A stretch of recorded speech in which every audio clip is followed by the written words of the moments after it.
կարևոր նախագծեր նույնպես ներառված են չզեկուցվող հարցերի փաթեթում։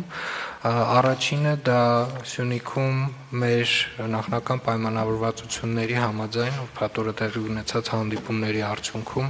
աջակցության ծրագրերն են այն անձանց, ովքեր որ խնդիր են ունեցել իրենց տների հետ կապված, եւ սա կարծում եմ շատ կարևոր ծրագիր է։ Եվ երկրորդը, որը նույնպես շատ կարևորում եմ, ՊԵԿ-ի նախաձեռնությունն է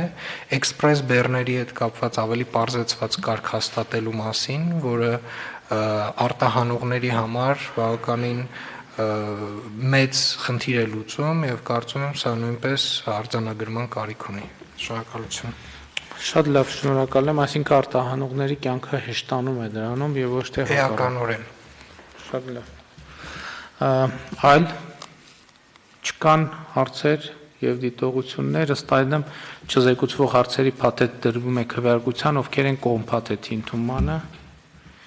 Դեմ չկա, փաթեթը ընդունված է։ Քննարկում ենք զեկուցվող հարցերը, հարց համար 30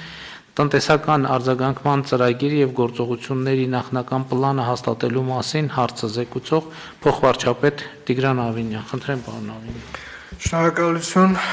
պարոն վարչապետ, հարգելի գործընկերներ, ձեր ուշադրությանն եմ ներկայացնում տնտեսական արձագանքման ծրագիրը եւ գործողությունների պլանը հաստատելու մասին կառավարության որոշման նախագիծը։ Այս ծրագիրը հասցեագրում է 2020 թվականի նոյեմբերի 18-ին ձեր կողմից պարոն վարչապետ հրապարակված ճանապարհային քարտեզի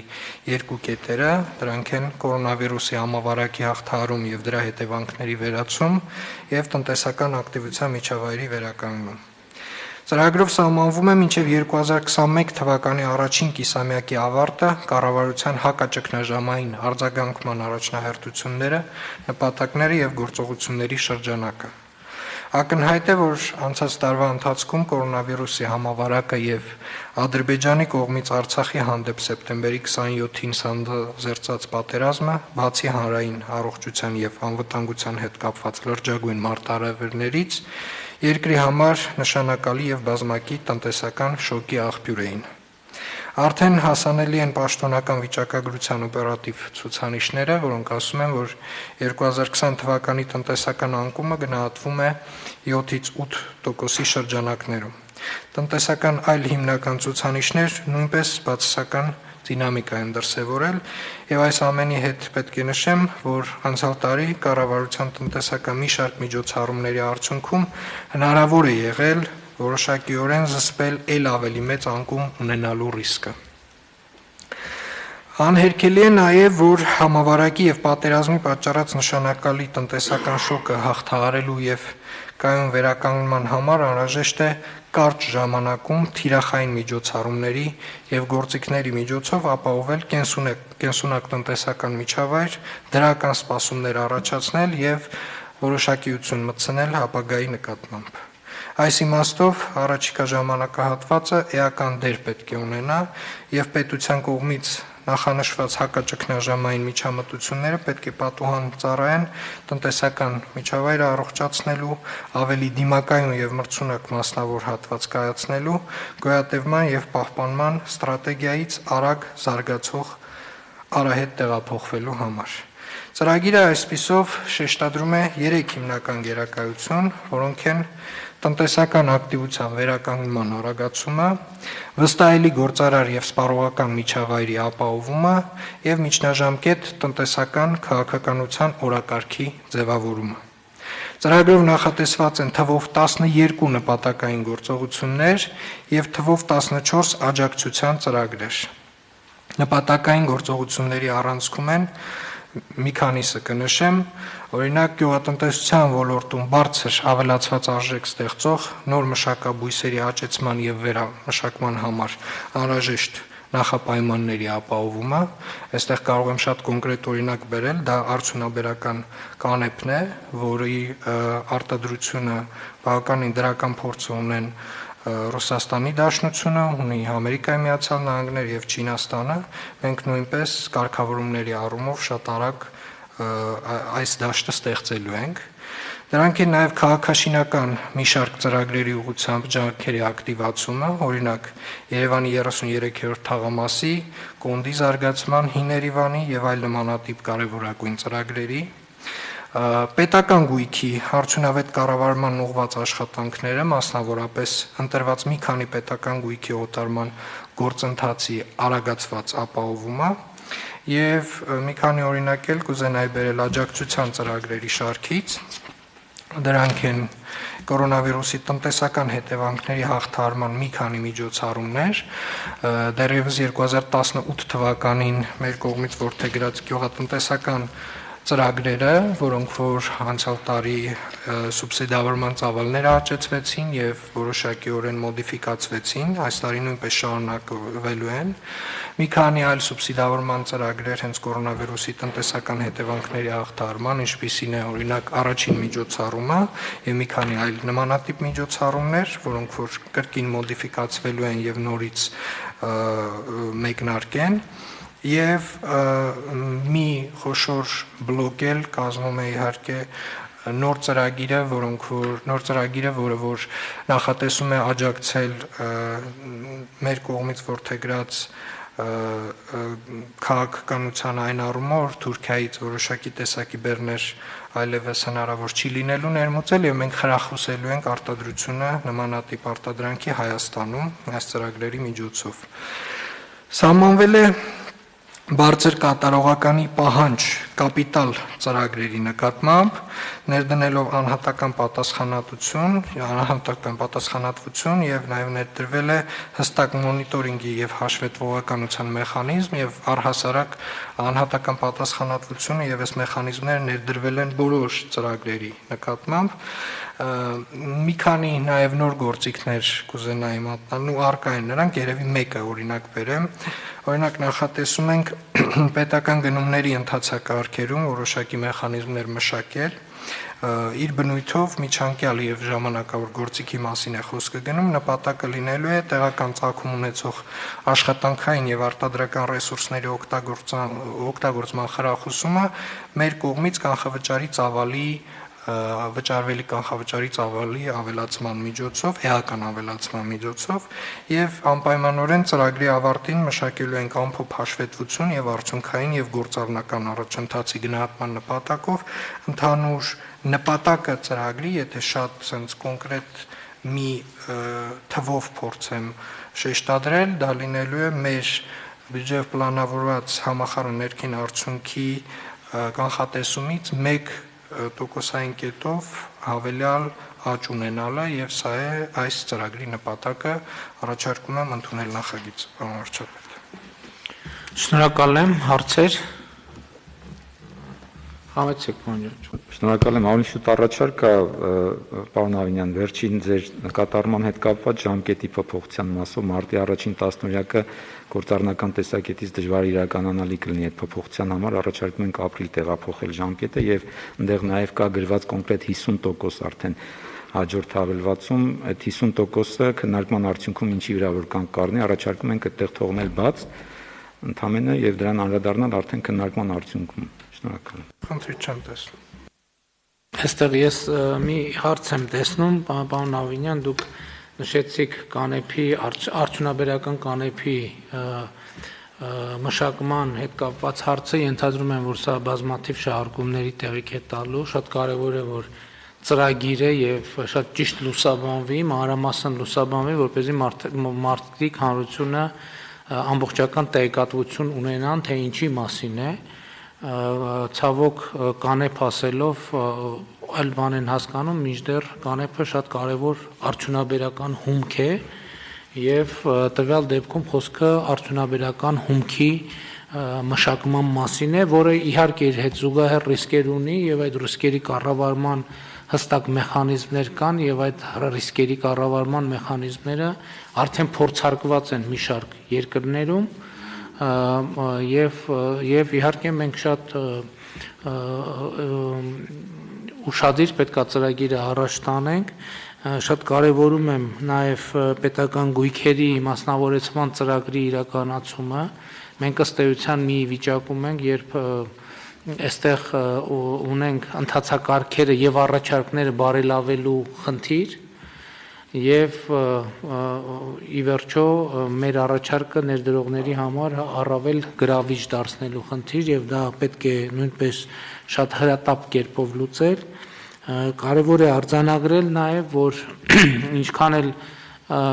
ուզենք թե չուզենք հանքարդյունաբերությունը շատ էական դեր է խաղում Հայաստանի տնտեսության համար եւ տնտեսության զարգացման համար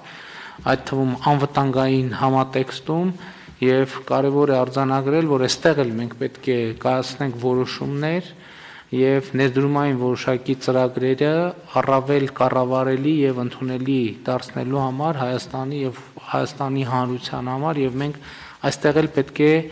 փորձենք կայացնել որոշումներ, այնպիսի որոշումներ եւ հույս ունեմ, որ կհաջողվի այդ որոշումները կայացնել, այդ թվում Ամուլսարի հայտնի ներդրումային ծրագրի շրջանակներում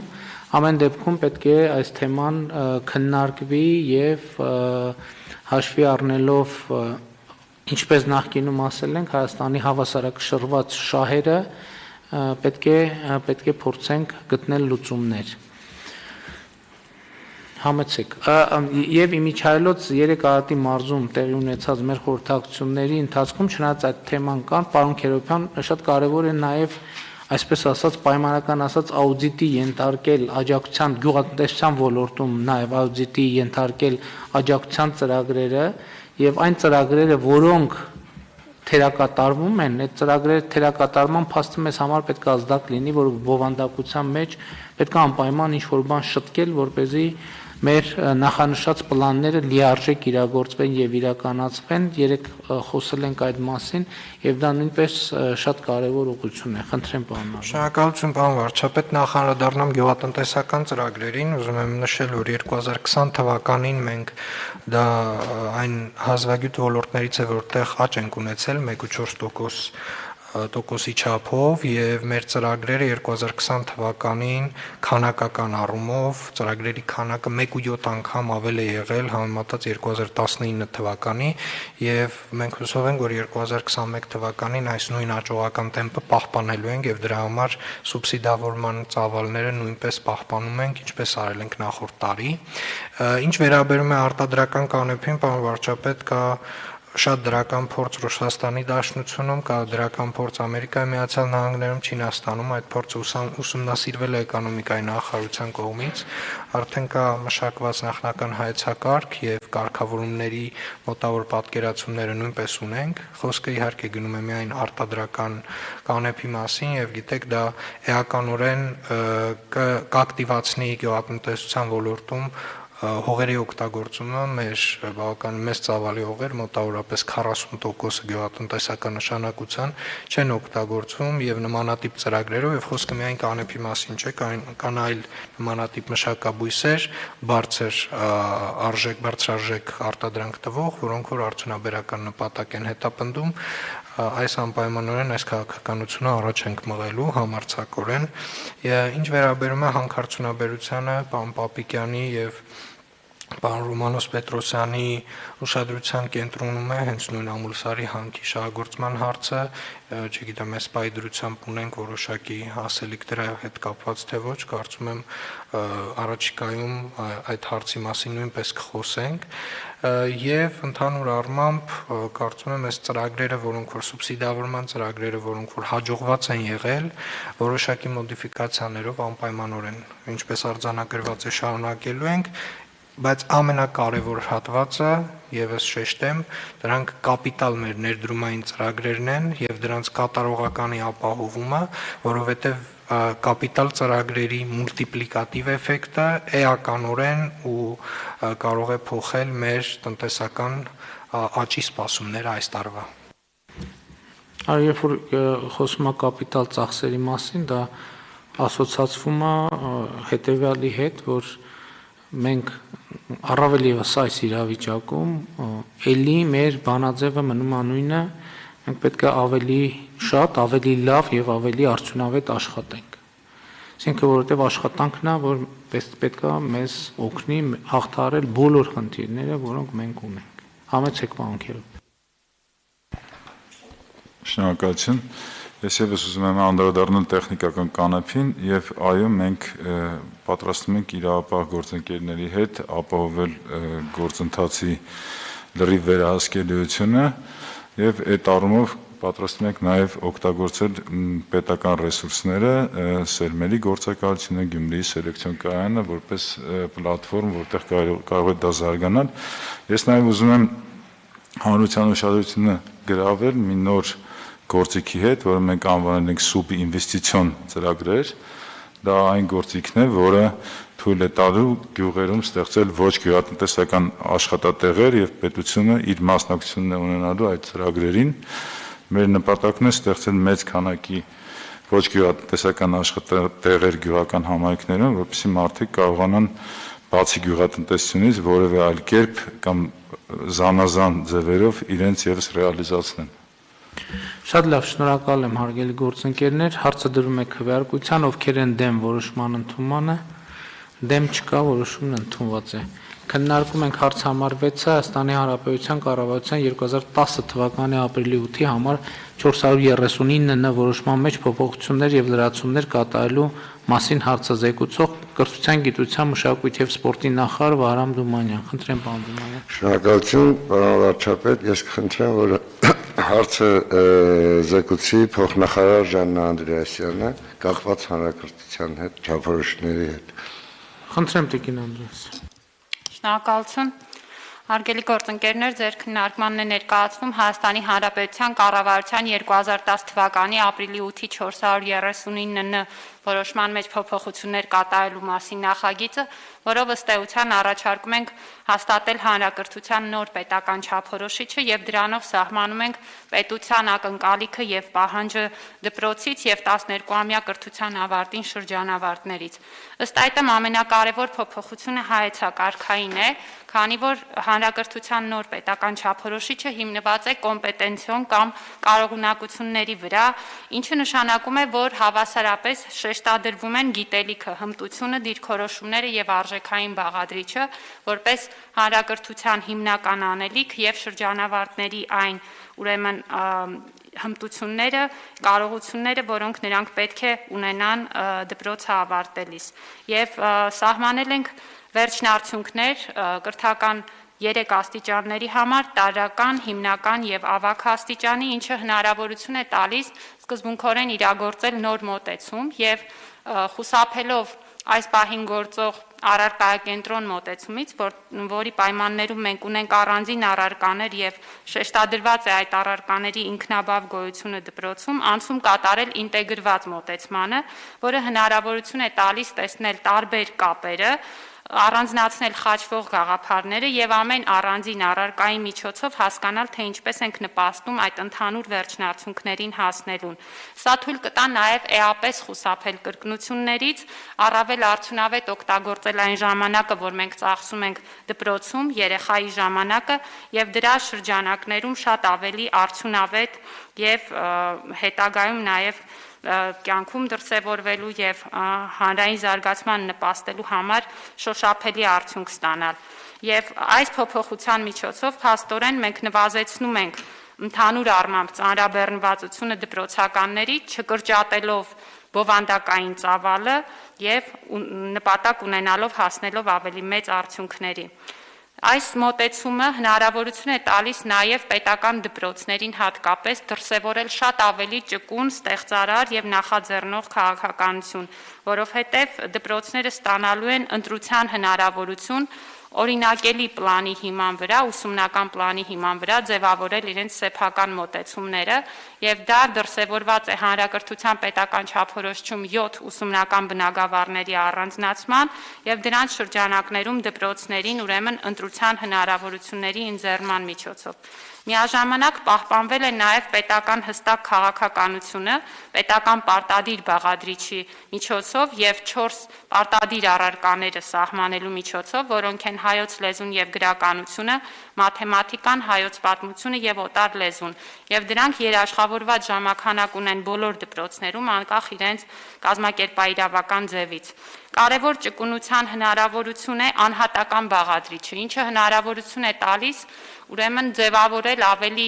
աշակերտների կարիքներից բխող նաև մոտեցումներ եւ մասնավորապես ավագ դպրոցի ռեֆորմ իրականացնել։ Այսինքն մենք ըստ էության կարողանալու ենք հրաժարվել այս պահին գործող հոսքային ուսուցումից եւ անցնել անհատականացված դասացուցակի ըստ առանձին աշակերտի նախասիրությունների եւ ուրեմն մասնագիտական կողմնորոշման։ Սա նաև թույլ կտա այս պահին գործող այն անհավասար իրավիճակը, որ մենք ունենք քաղաքներում առանձին ավագ դպրոցների եւ հիմնականում գյուղական համայնքներում տեղակայված միջնակարգ դպրոցների ավագ դասարանների պարագայում այդ անհավասարությունը վերացնել։ Ավագ դպրոցի ռեֆորմին նպաստելու է նաև մոդուլային ուսուցումը, ինչը հնարավորություն է տալու ավագ աստիճանում ունենալ կարճաժամկետ ավելի դասընթացներ, քան ուսումնական 1 տարին է եւ հատկապես մասնագիտական կողմնորոշումը շեշտադրելու տեսանկյունից ավելի արդյունավետ քաղաքականություն կիրառել եւ շատ կարեւոր է նախագծային ուսուցման ներդրումը 7-րդ դասարանից սկսած, ինչը հնարավորություն է տալու զարգացնել սովորողների ինքնուրույն հետազոտական եւ ստեղծագործական կարողությունները, ինչպես նաեւ իրականացնելու նաեւ համայնքային նախագծեր եւ դրանով իսկ կապելու ուրեմն երեխաներին իրենց համայնքին եւ ճանաչողությունը զարգացնելու նաև սեփական համայնքի եւ դրա խնդիրների, տեսնելու իրենց պատասխանատվությունը այդ խնդիրները լուծելու մասով։ Եվ շատ կարևոր է, որ այս բոլոր փոփոխությունները որպես արդյունք ունենում են նաև գնահատման համակարգի փոփոխություն, եւ մենք նախատեսում ենք բազմազանեցնել գնահատման ձևերը մասնավորապես ուրեմն առաջարկվող փոփոխությամբ միավորային գնահատումը պետք է գործի 5-րդ դասարանի 2-րդ կիսամյակից, ինչը նշանակում է, որ տարրական դպրոցում մենք առաջարկում ենք հրաժարվել միավորային գնահատման գործող ձևից եւ կիրառել ավելի խրախուսող եւ խթանող գնահատման ձևեր։ Ինչպես նաեւ մենք գիտելիքի արժևորման կոնտեքստում ուրեմն առաջարկել ենք հրաժարվել անբավարար գնահատականային շեմից եւ 10 միավորանոց ցանկակում յուրաքանչյուր միավոր դիտարկել իբրև առաջընթաց, ինչպես որ կա։ Ասեմ, որ չափորոշիչը միջև ներդրումը պետք է անցնի փորձարկում եւ մենք նախատեսում ենք այս տարվա ընթացքում իրականացնել սկսել փորձարկումները 2021 թվականի սեպտեմբերից։ Պետք է իրականացվեն նաև լայնածավալ վերապատրաստումներ, ուսումնական նյութերի մշակման գործընթաց, որից հետո միայն ուրեմն 2023 թվականին նախատեսվում է, որ չափորոշիչը լրամշակումներից հետո կներդրվի դպրոցներում։ Շնորհակալություն։ Շնորհակալ եմ Տիկին Անդրեասյան, նախ ուզում եմ շնորհակալություն հայտնել այն ծավալուն աշխատանքի համար, որ արվել է եւ վերջին ընդ որում արվել է շատ բարդ պայմաններում եւ մթնոլորտում վերջին 1.5 տարվա ընթացքում առնվազն եւ ուզում եմ արձանագրել, որ ի վերջո այսօր ցանկացած մեր խնդրի հետևից ամբողջական լիարժեք հետեւական գնալու պարագայում մենք կգնանք եւ կհասնենք դպրոց, կգնանք եւ կհասնենք նախակրթարան եւ ուզում եմ արձանագրել, որ միայն կրթությամբ հնարավոր չէ լուծել մեր բոլոր հարցերը, խնդիրները, բայց չկա որևէ հարց մեր օրակարգի, չկա որևէ մի խնդրեմ, որի լուծումը հնարավոր է առանց կրթական բաղադրիչի։ Ամենատարբեր ոլորտներում, սկսած քաղաքականությունից, շարունակելով օրենսդրական գործունեությամբ, շարունակելով իրավապահ համակարգ, շարունակելով զինված ուժեր, բոլոր ոլորտներում։ Էլի ուզում եմ ասել, միայն կրթության հնարավոր չէ լուծել բոլոր հարցերը, բայց չկա նույնիսկ ամենափոքր հարց, որի լուծումը հնարավոր է առանց կրթական կոմպոնենտի։ Եվ հետևաբար կրթության չափորոշիչի այս ընդունումը ես համարում եմ մեր կարևորագույն ռեֆորմներից մեկը եւ շատ կարեւոր եմ համարում, որ մենք ունեցել ենք կամք այս պայմաններում այս ռեֆորմը հասցնել միջև այս կետը եւ շատ կարեւոր եմ համարում, որ շարունակենք այդ ռեֆորմի իրագործումը։ Պարզավոր լինելու են բազմաթիվ քննադատություններ, ընդհանուր թե ինչպես կարելի է գնահատման համակարգից հրաժարվել, բա չիմանանք մեր երեխան 5-ա ստացե 4, 3 թե որևէ այլ բան, բայց այո, սա համապարփակ ծրագիր է եւ այդ համապարփակ ծրագիրը պետք է իրականացնել, ընդ որում նաև առվելի մեծ շեշտ դնելով աշակերտի կարիքների, նախասիրությունների վրա։ Խնդրեմ հարցեր պարզաբանող, եթե որևէ բան ունեք ավելացնելու, համեցեք պարոն Առաքելյան։ Շնորհակալություն Տիկին Անդրեասյան, մի ճշգրտող հարց։ Համակարգը տարածվելու է նոր ընդունվողների վրա, այսինքն առաջի դասարանից ընդունվողներից է սկսելու տարածվել, թե գործող աշակերտների վրա, հաշվի առնելով, որ ընթացիկ փոփոխություն է նախատեսվում, ուսումնառության ընթացքում այդ փոփոխությունները նաև տարածվելու են գործող աշակերտների վրա։ Շնորհակալություն, պարոն Առաքելյան, կառավարության որոշման նախագծով նախատեսված է նաև, որ սրա ընդունումից հետո 1 ամսյա ժամկետում պետք է նախարարի կողմից հաստատվի ներդրման ճանապարհային քարտեզը եւ այդ բոլոր մանրամասները ճանապարհային քարտեզում ուրեմն նշված են լինելու, իհարկե հաշվի է առնվելու առաջին հերթին սովորողի լավագույն շահը եւ չի ստեղծվելու ավելի անբարենպաստ իրավիճակ այս պահին կրթության համակարգում ընդգրկվածների համար։ Տիկին Անդրեասյան, իսկ ամենամեծ բանավեճերի տեղիք տվող հարցերի շուրջ ինչ լուծումներ գտանք, մասնավորապես գրականության եւ հայ եկեղեցու պատմության հետ կապված։ Թույլ տվեք ես պատասխանեմ այդ հարցին։ Կարող եմ ասել, որ այն աղմուկը, որ կար այդ հարցերի, այդ առարկաների շուրջ, այս պահին չկա։ Եղել է Այս պայն նկատի ունեք դահլիճում, պարոն։ Չէ, այս ժամանակահատվածում վերջին առնվազն 1.5 ամսվա ընթացքում ուղղակի շուտով մենք կհանրայնացնենք այդ ամենը։ Հիմա հայ եկեղեցու պատմության առարկայի հետ մեր հանձնաժողովը քննարկումների մեջ է, ինչ վերաբերում է հայոց պատմություն եւ հայ գրականություն առարկաներին, հանդիպում է եղել միասնական հանդիպում մեր Գիրչիների ազգային ակադեմիայի մեր գործընկերների հետ, որոնք քննարկել ենք եւ հասկացել ենք, թե իրական աղմուկը ինչի շուրջ էր, այդ պատճառները վերացված են, այլևս չկան այն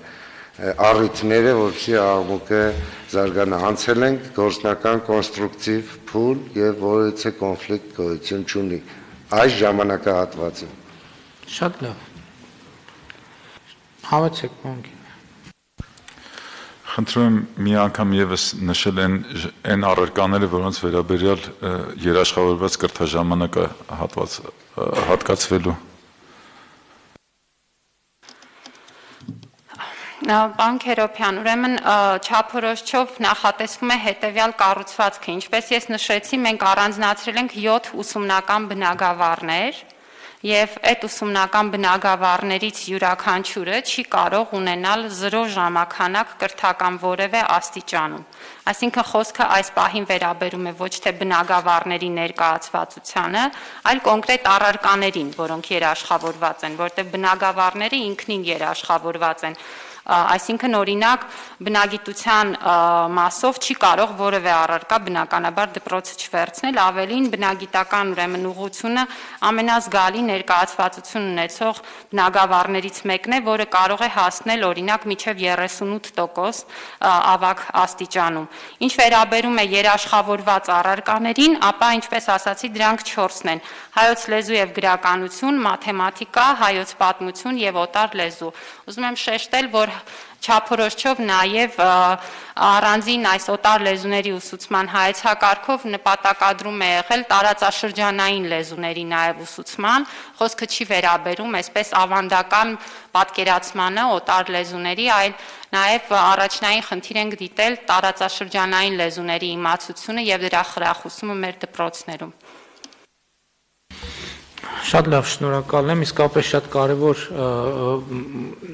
բարեփոխում է, բայց պետք է նաև հաշվի առնենք, որ կենթանի process է եւ հնդածս ինքը ապրելու է եւ զարգանալու է եւ լավարկվելու է, սա շատ կարևոր արձանագրում է, բայց ես կարծում եմ հիմնական խնդիրը հայեցակարգային, որ մենք դնում ենք, ինչն է, մենք չափազանց ուշադիր պիտի լինենք թե երեխան, աշակերտը դպրոցում ժամանակը ինչի վրա է օգտագործում։ Մենք ժամանակը, որ նա դպրոցում անցկացնում է, կոնկրետ ինչ գիտելիք եւ ինչ հմտություն զարգացնելու վրա ենք մենք օգտագործում, որովհետեւ էլի ասում եմ, դա որևէ կերպ արտահայտվում է եւ արտահայտվելու է 15-20 տարի հետո մեր իրականության մեջ։ Մենք ինչ տեխնոլոգիական ապրանք ունենք թե չունենք։ Այսօր այդ հարցի պատասխանը գտնելու համար մենք պետք է գնանք առնվազն 20 տարի առաջ տեսնելու համար, թե մենք դպրոցում ինչ ենք ուսուցանել եւ ինչպես։ Բնագիտության ոլորտի առարկաները ինչպես են դասավանդվել դպրոցում, որովհետև չի կարող դա ուղղակի մեկ էլ մի օր տեղի ունենալ։ Եվ սա շատ կարևոր մոտեցում է։ Եվ երբ որ մենք հարցը այսպես դիտարկենք, այսպես վերլուծենք, գուցե թե այսօրվա շատ երևույթների բացատրություններ կգտնենք։ Կա այլա, համեցեք։ Շնորհակալ եմ։ Գայթակղությունը շատ մեծ է, որովհետև չափազանց կարևոր է։ Ուզում եի ուղղակի արձանագրել, որ սա ըստ էության որակյալ առաջարկն է ձևավորում, եթե տնտեսական հարաբերությունների լեզվով խոսենք, շատ էական է նաև, թե մենք մյուս կողմից որպես սպառող, որպես պահանջարկ ձևավորող, ինչպիսի վերաբերմունք ունենք այս որակյալ առաջարկին։ Այսինքն մյուս կողմը դա ծնողներն են, ովքեր որ պետքա իրենց ընկալումը համապատասխանացնեն իմ պատկերացմամբ հենց այս որակի ստանդարտներին, որոնք առաջարկվում են այս չափորոշիչների փոփոխության նախագծով։ Սա նույնպես չափազանց կարևոր է, որտեղ միայն որակյալ առաջարկի արկայությունը բավարար չի, որպեսզի ինքը անհրաժեշտ պայման է, պետք է հենց այստեղից էլ սկսվի, բայց որպեսզի տեղի ունենա այն ինչ որ ակնկալում է որոշակի ժամանակահատված հետո, ընդ որում դա երկար գործընթաց է կրթական համակարգի դեպքում, հնարավոր է միայն նաև պահանջարկի փոփոխության պայմաններում, որ կարևորվի ոչ թե թուղթը, ոչ թե այդ դրված գնահատականը, սա նույնպես շատ լավ փոփոխություն է, այլ գիտելիքը, որը դրա հետևում ընկած է։ Շնորհակալ եմ։ Գիտելիքը եւ հմտությունը, որը շատ կարևոր է։ Այո։ Խնդրեմ, համեցեք Տիկին Անդրեաս։ Ներողություն, պարոն վարչապետ, կուզեի նշել, որ այն ինչ խոսում եք այսօրվա մեր հանրակրթության խնդիրների մասին, նաև թվային չափում ունի եւ ուրեմն համաձայն այն կրթական արդյունքի, որ մեր երեխաները ցուցաբերում են ուրեմն 12 տարի դպրոցում անցկացնելուց հետո այդ համապատասխան չափումները ցույց են տալիս, որ ըստ էության մեր կրթական արդյունքը կարելի է ստանալ 9 տարում։ Սա նշանակում է, որ մենք առնվազն շուրջ 9 տարում։ Սա նշանակում է, որ մենք երեխաների կյանքից վերցնում ենք 12 տարի ժամանակը, բայց արդյունքը, որ տալիս ենք, ընդհանրապես կարող էինք հասնել 9 տարում եւ սա պետք է բնականաբար այս փոփոխությունները ինչքան էլ ցավոտ լինեն, մեզ պարտադրի, որ մենք անենք դրանք։ Ուղղակի մեկ տեխնիկական բան, այստեղ քանի որ փաստաթուղթը շատ լայն քննարկվել է եւ բազմաթիվ լրամշակումներ է անցել, այնտեղ որոշ տեխնիկական հարցեր ունենք հղումների հետ կապված, եթե թույլ տաք միջև ստորագրումը համապատասխան խմբագրումն անել։ Շատ լավ։ Տիկին Անդրեասյան, բայց ձեր ասածը, որպեսզի այլ մեկնաբանության տեղիք չտա, կարծում եմ բարձրաբանման կարիք ունի։ Այն ինչ որ 12 տարում մենք հասնում ենք եւ կարող ենք հասնել 9 տարում, բայց այն ինչ կարող էինք հասնել կամ 9-ամյա պլան է, դա մեզ չի բավարարում նաև, դա էլ արձանագրենք։ Այսինքն մենք ոչ թե ասում ենք 12 տարի կրթությունը, քանի որ այսքան ստանում ենք 9 տարում, եկեք 3 տարին հանենք, դարձնենք 9 տարի, այլ ընդհակառակը ասում ենք այդ ժամանակը, ինչի մասին ես նոր ասում եմ, ժամանակը լցնենք, երեխայի ժամանակը լցնենք եւ դպրոցը կրթությունը կազմակերպենք այնպես, որ 12 տարում մոտավորապես ունենանք 30, 40, նույնիսկ 50% ավելի արդյունք։ Սրա մասին է խոսքը եւ նաեւ ես անկեղծ ասած, չգիտեմ, թե նախակրթարանին ինչքանով է առնչվում այս թեման, բայց նաեւ կարեւոր է արձանագրել, որ ժամանակակից աշխարհում երեխայի կրթությունը ի վերջո սկսվում է ոչ թե դպրոցից, այլ սկսվում է նախակրթարանից։ Եվ հիմա զարգացած են համարում են երկրները, որոնք երեխայի կրթության մեկնարկի առավել ցածր տարիք են ֆիքսում։ Էական չի, պարզ է, որ այդ ցածր տարիքի կրթությունը այլ ծրագիր է, խաղային կոմպոնենտներով է ինքը ավելի շատ հարուստ, բայց սա էլ խնդիր է, կպարզաբանեք այդ հարցին մեր վերաբերմունքը եւ անդրադարձը։ Շնորհակալություն։ Մենք անցյալ տարվա մայիսին ընդունեցինք ըստ էության նախադպրոցական կրթության մասին նոր օրենքը, որտեղ հստակ ամրագրված է, որ նախադպրոցական կրթությունը հանրակրթության առաջին աստիճանն է։ Եվ մենք այժմ իրականացնում ենք դրանից բխող համապատասխան փոփոխությունները, առաջիկայում արդեն կներկայացնենք նախադպրոցական կրթության չափորոշիչը, որ ամբողջությամբ վերանայել ենք հանրակրթության պետական չափորոշիչի տրամաբանության եւ վերջնարդյունքների հիմքի վրա, նպատակ ունենալով հարթ անցում ապահովել նախակրթարաններից, նախադպրոցական հաստատություններից դպրոց։ Եվ ինչպես գիտեք, կառավարության ծրագրով սահմանված առաջնահերթությունը երեխաների ընդգրկվածությունը նախադպրոցական կրթության մեջ հասցնել առնվազն 70%-ի մեր շատ կարևոր ցուցանիշներից է, որի շուրջ աշխատում ենք եւ դրա ուղղությամբ առաջիկայում նախատեսում ենք նաեւ նոր ծրագրեր, մասնավորապես այլընտրանքային նախադպրոցական ծառայությունների մասին է խոսքը, որը հնարավորություն է տալու մեր այն բնակավայրերում, որտեղ երեխաների թիվը փոքր է եւ ստանդարտ մոտեցումը նախադպրոցական հաստատության ծախսարդյունավետ չէ, կիրառել այլընտրանքային ձևեր, ինչպես օրինակ շարժական նախադպրոցական ծառայություններն են, տնային նախադպրոցական ծառայություններն են, այսինքն սա նույնպես առաջնահերթություն է եւ ամբողջությամբ նույն տրամաբանության մեջ այժմ այդ փոփոխությունները իրականացվում են։ Իսկ մեր կարգավորումներով ֆորմալ առումով երեխայի կրթությունը որ տարիքից է սկսվում։ Երեխայի կրթությունը սկսվում է նրա ըստ էության ծննդյան պահից, որովհետև նախադպրոցական կրթության մասին օրենքը նախատեսում է նաև մսուրի հնարավորություն, որը ցավոք տարածված չէ, ծառայությունը ուրեմն մեր պետությունում տարբեր հանգամանքներից ելնելով, բայց ըստ էության մսուրը ենթադրում է նաև մինչև 1 տարեկան երեխաների ընդունում եւ կան այդ երեխաներին ուղղված ծրագրեր, մոտեցումներ։ Այսինքն այդտեղ էլ որոշակի ծրագիր կրթական, դա ոչ թե մի տեղ է, որտեղ երեխաներին պահում են մինչև ծնողը գնա աշխատանքի եւ վերադառնա, այլ դա մի տեղ է, որտեղ երեխան որոշակի զարգացման, որտեղ երեխան զարգանում է նաև։ Այո, անպայման զարգացման բաղադրիչը այդ տարիքի ծրագրերի շատ մեծ ուրեմն տեղ է զբաղեցնում եւ նախադպրոցական կրթության չափորոշիչում մենք ունենք նաեւ այդ տարիքի համար նախատեսված վերջնարդյունքներ։ Հարգելի գործընկերներ, որպեսզի շղթան ամբողջական լինի, ես ուզում եմ արձանագրել, որ հիմա ազգային ժողովի օրակարգում է գտնվում նաեւ բարձրագույն կրթության մասին օրենքը, որը ըստ էության սա ճիշտ է տարբեր փաստաթղթերի մասին ենք խոսում, տարբեր իրավական ակտերի եւ մասին ենք խոսում, բայց սա ըստ էության մեկ ամբողջության մեջ պետք է դիտարկել եւ այս ամբողջության լիարժեք իրագործումն է, որ մեզ հնարավորություն կտա որակական եւ ամբողջական բարեփոխումների հասնել եւ պետքա իսկապես կամք ցուցաբերել եւ այս բարեփոխումները սկզբունքային, հետեւողական, վճռական, համարձակ տանել միջև վերջ, որովհետեւ մի բան ակնհայտ է, որ այն ինչ մենք միջև այս պահը ունենք, համենայն դեպս մեր մարտահրավերներին համապատասխան չի եւ մենք պետք է ամբողջ կրթության եւ գիտության համակարգը համապատասխանեցնենք մեր միջնաժամկետ եւ երկարաժամկետ մարտահրավերներին։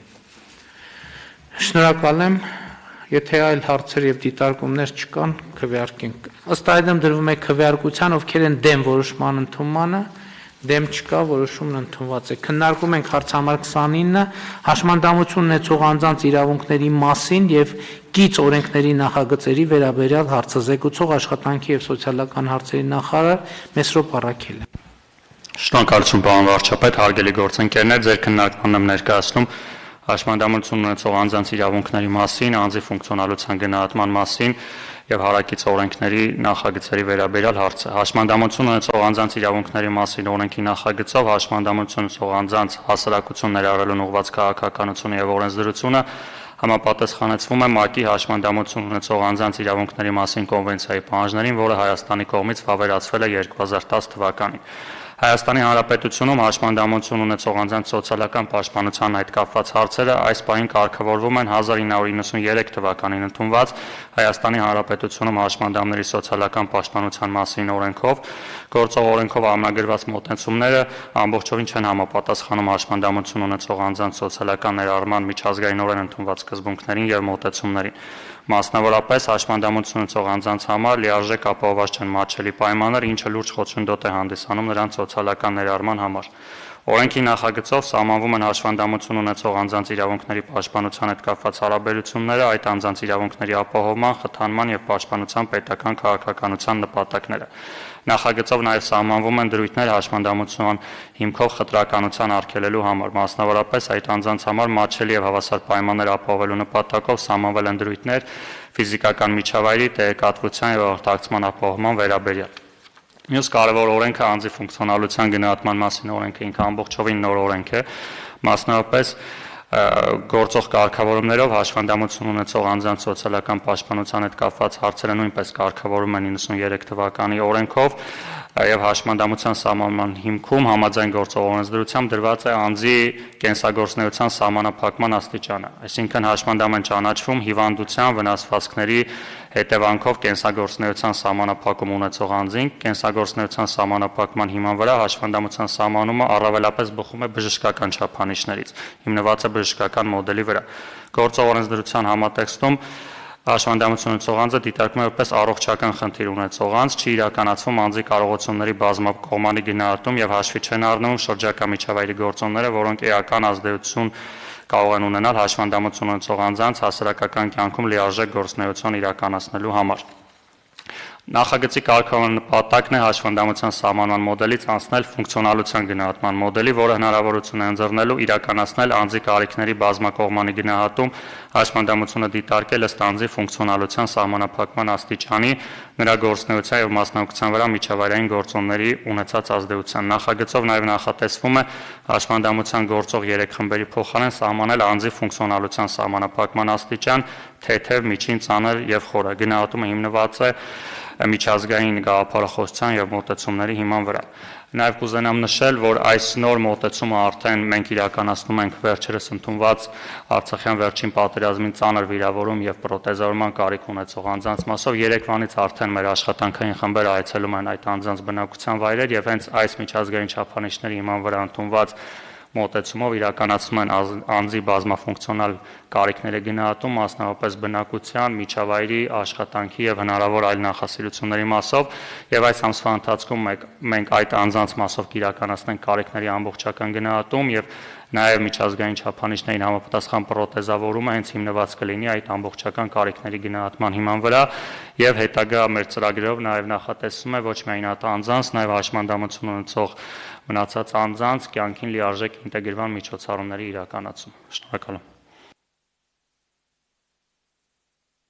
Շնորհակալ եմ։ Հարգելի գործընկերներ, ես կարծում եմ այստեղ ուշադրության է արժանի նաև հետևյալ հանգամանքը, այն հայեցակարգային նորամուծությունը, որը պիտի արվի այս օրենսդրության փաթեթով։ Իսկ հայեցակարգային փոփոխությունը հետևյալն է, այսպիսի ռեֆորմով մենք երկու խնդիր պետք է լուծենք։ Առաջինը օգնենք հաշմանդամություն ունեցող անձանց, որպեսզի նրանք վերագնահատեն իրենց հնարավորությունները հարության կյանքին լիարժեք մասնակցելու բոլորի հետ հավասար պայմաններով եւ մյուս կողմից օգնենք, որպեսզի հարությունը վերագնահատի հաշմանդամություն ունեցող անձանց պոտենցիալը նրանց ներգրավելու երկրի զարգացման գործում։ Ես իհարկե գուցե շատ ծեծված օրինակ կբերեմ եւ իմիջայլոց կապ ունի մեր նախորդ քննարկված հարցի հետ։ Ես գուցե շատ շաբլոն օրինակ կբերեմ, բայց ուզում եմ մեր ուշադրությունը հրավիրել այն փաստի վրա, որ 20-րդ դարի մեծագույն գիտնականներից մեկը Սթիվեն Հոկինգը իր կյանքի մեծ մասը անցկացրել է սայլակին գանված, բայց դա չի խանգարել նրան լինել 20-րդ դարի եւ 21-րդ դարի մեծագույն գիտնականներից մեկը, եւ սա մի բանի շնորհիվ, որ նա ժամանակին ստացել է պատշաճ կրթություն եւ ժամանակին պատշաճ կրթություն ստացած մարդիկ կարողացել են ստեղծել այնպիսի սարքավորումներ, որ քայլելու, շարժվելու, ընդཐུպ խոսելու ընդունակությունից զրկված մարդը ապրել է լիարժեք կյանքով եւ ժամանակի առաջնորդներից մեկն է եղել։ Հաջորդ օրինակը, եւ որ ուզում եմ բերել, ուզում եմ ասել հետեւյալը. Օսկար Պիստորիուսը, որը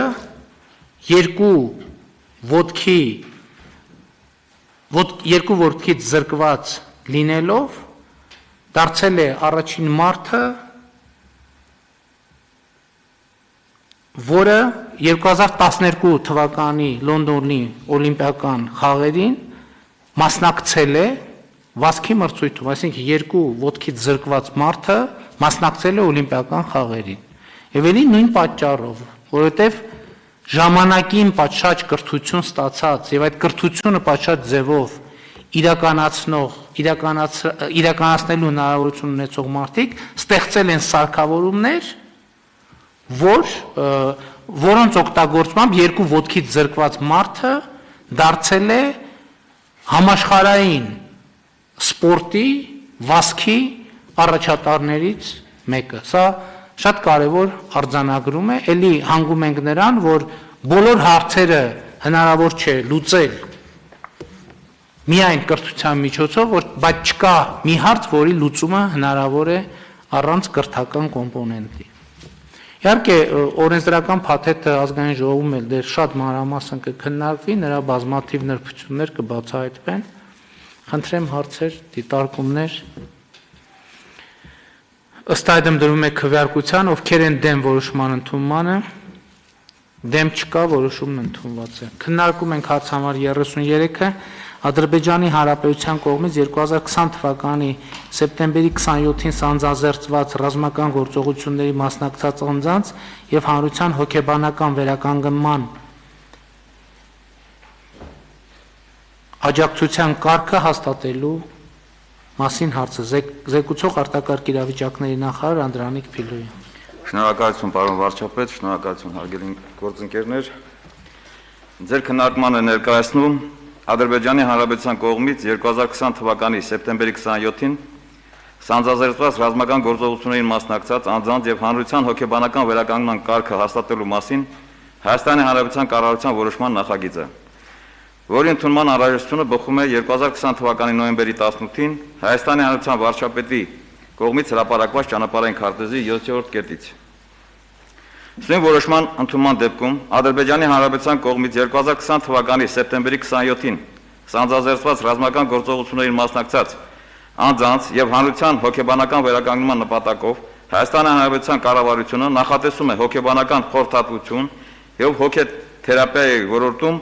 մասնագիտացված կազմակերպությունից ձեռք բերել ծառայություններ իրականացնելու բնակչության մասնավորապես պատերազմական գործողություններին առնչվող քաղաքացիների հոգեբանական աջակցության կազմակերպման։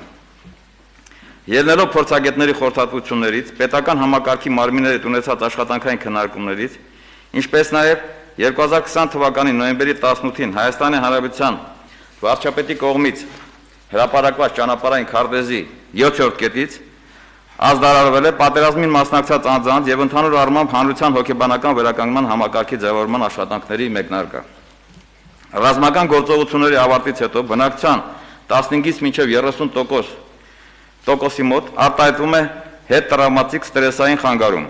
Ուստի հոգեբանական մթնոլորտի առողջացման համար անհրաժեշտ է ձեռնարկել մի շարք վերականգնողական միջոցառումներ, որոնց շնորհիվ հնարավոր կլինի թիրախավորել ինչպես պատերազմական գործողություններին ուղղակի առնչվող անձանց, այնպես էլ ընդհանուր բնակչությանը։ Հոգեբանական մթնոլորտի առողջացման հրատապությունից եւ նախանշվող գործողությունների արդյունավետությունից ելնելով ակնկալվում է իրականացվող ծրագրերի մեթոդաբանությունների մշակումն ու իրականացումը հնարավորինս կենտրոնացնել, ինչը հնարավորություն կտա հստակ պայմաններում կազմել կատարվող գործընթացների մասին եւ համակարգում լուծումներ մշակել։ Խնդրի համակարգային լուծման համար ակնկալվում է թիրախավորել հանրության բոլոր շերտերին։ Թիրախային խմբերը ձևավորվել են ըստ խնդրի լուծման հրատապության եւ տրամադրվելիք հոգեբանական օգնության առաջնորդության։ Ծրագրով նախատեսված թիրախային խմբերն են անհայտ կորած անձանց կամ ռազմագերիների ծնողները, ընտանիքի անդամները, ռազմական գործողությունների ընթացքում վիրավորում կամ հաշմանդամություն ստացած անձինք, նրանց ընտանիքի անդամները, զոհված զինծառայողների կամ քաղաքացիական անձանց ընտանիքի անդամները, ռազմական գործողություններին մասնակցած անձինք, այդ թվում զորավարքային զորակոչով ներգրավվածները եւ կամավորները, տեղահանվածները, ուղղակի մասնակցություն չունեցող անձիկ, ովքեր որ անհրաժեշտություն ունեն նույնպես հոգեբանական աջակցության ցուցաբերման։ Նախագծով նախատեսում է թիրախային խմբերին մատուցել հետևյալ ծառայությունները. անհատական հոգեբանական աջակցություն եւ հոգեթերապիա, խմբային հոգեբանական աջակցություն եւ հոգեթերապիա, առցանց կամ հեռախոսով տրամադրվող հոգեբանական աջակցություն կամ հոգեթերապիա, հոգեբանների շարժական խմբերի ծառայություն, հոգեբանական թեժ գծի ծառայություն, ընդհանուր հասանելիության մատչելի տեսաշարերի նկարահանում եւ ցուցադրում ապահովելով հաշմանդամություն ունեցող անձանց համար մատչելի գործիքների առկայությունը, այդ թվում ժեստերի լեզվով թարգմանություն, հայերեն լուսագրերի առկայությունը, էլեկտրոնային հարթակների միջոցով ծառայություն։ Սույն ծրագիրն ակնկալվում է սկսել սույն որոշման ուժի մեջ մտնելուց հետո արտակարգ իրավիճակների նախարարության կողմից կազմակերպված հրատապ բաց մրցույթի արդյունքում, կնքված պայմանագրից հետո ֆինանսական միջոցների հատկացման արդյունքում համաձայնագրի կնքման օրը, որը կտևի մոտ 6 ամիս։ Իհարկե մենք նախորոշում ենք աշխատանքները նշված ժամանակահատվածում ավարտել։ Նախագծով նախատեսված միջոցառումների արդյունքում հնարավոր կլինի թիրախավորել ինչպես պատերազմական գործողություններին ուղղակիորեն մասնակցած,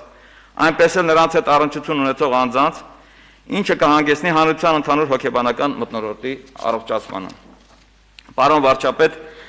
նախագիծը նախնական հավանություն է արժանացել փետրվարի 2-ին մշտապես գործող սոցիալական նախարարության կոմիտեի նիստում, խնդրում եմ հաստատել։ Շնորհակալություն։ Խնդրեմ պարոն Ավինյան։ Շնորհակալություն պարոն վարչապետ, ես ուղղակի կուզենայի նաև նշել, թե ինչ գործընթացներ են տեղի ունեցել մինչ այս պահը հոգեբանական աջակցության առումով եւ այստեղ շատ մեծ դեր են ունեցել բազում հասարակական կազմակերպություններ եւ ասոցիացիաներ, շատ մեծ ծավալով աշխատանք է իրականացրել Հայկական Կարմիր խաչի ընկերության հոգեբանների եւ առաջին օգնության թիմերի այդ խումբը եւ ընդհանուր առմամբ հոգեբանական խորհրդատվության եւ հոգեբանական առաջին օգնության խնդիրները կարելի ասել մեծամասամբ լուծվել են,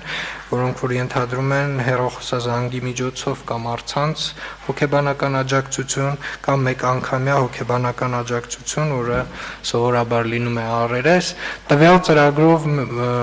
արտակարգ իրավիճակների նախարարության կողմից մշակված եւ մեր գործընկերների կողմից հավանության նույնպես արժանացած կոմիտեի ընթացքում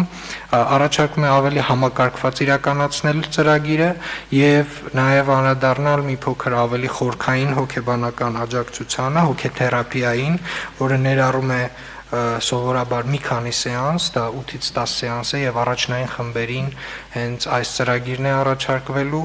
եւ իհարկե հանրության ընդհանուր հոգեբանական աջակցությանը, որը նաեւ ենթադրում է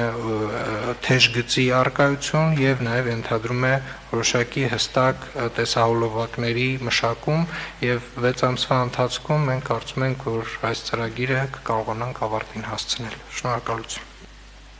Շատ լավ, ես կուզենայի երկու հանգամանքի մասին խոսել, շահառուների խմբում կամ ես ուշադիր չէի կամ չբարձրաձայնվեց գերությունից վերադարձող մեր հայրենակիցներին եւ շատ կարեւոր է նաեւ արձանագրենք, որ այս հարցը շարունակում է մնալ մեր օրակարգի առաջնահերթություններից մեկը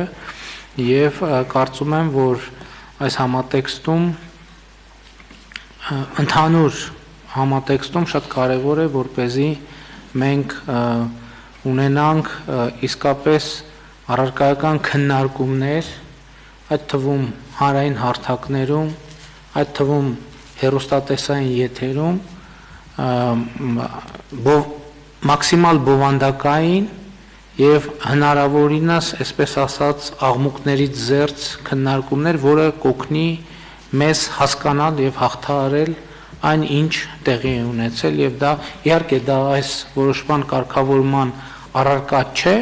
բայց կարծում եմ նաեւ որ ընդհանուր համատեքստում պետք է դիտարկվի եւ եւս մեկ խնդիր, որը կարծում եմ մեր երկրում միշտ արկա եղել, բայց վերջին շրջանում առավել սուր ենք դա զգացել, երբ մարդիկ ուղակի հրաժարվում են հոգեբանական աջակցությունից, դա մոտենալով դրան որպես ինչ որ այսպես ասած որպես վարկաբեկող փաստ իրենք եթե որևէ մեկը հոգեբանական աջակցություն է ստացել, դա մարդիկ առաջին հերթին իրենց հեղինակությանը վնասող փաստ են երբեմն ընկալում, ինչը իհարկե խնդիր է եւ կարծում եմ, որ այդ խնդիրը նույնպես պետք է օգնենք, որ մենք հաղթահարենք։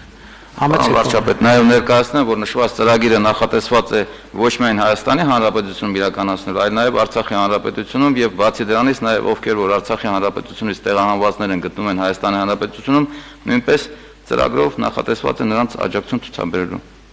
Խնդրեմ Տիկին Ամրոս։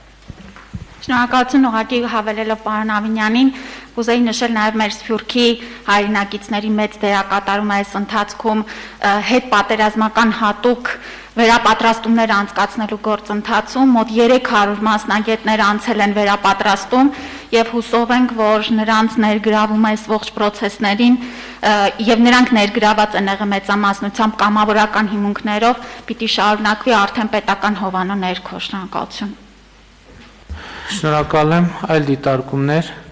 համեցեք բանտ։ Ես մի կարճ դիտարկում եմ ուզում անել պարոն վարչապետ, որը շատ հետաքրքիր է կարծում եմ, փաստացի հոգեբանական օգնությունը երբևէ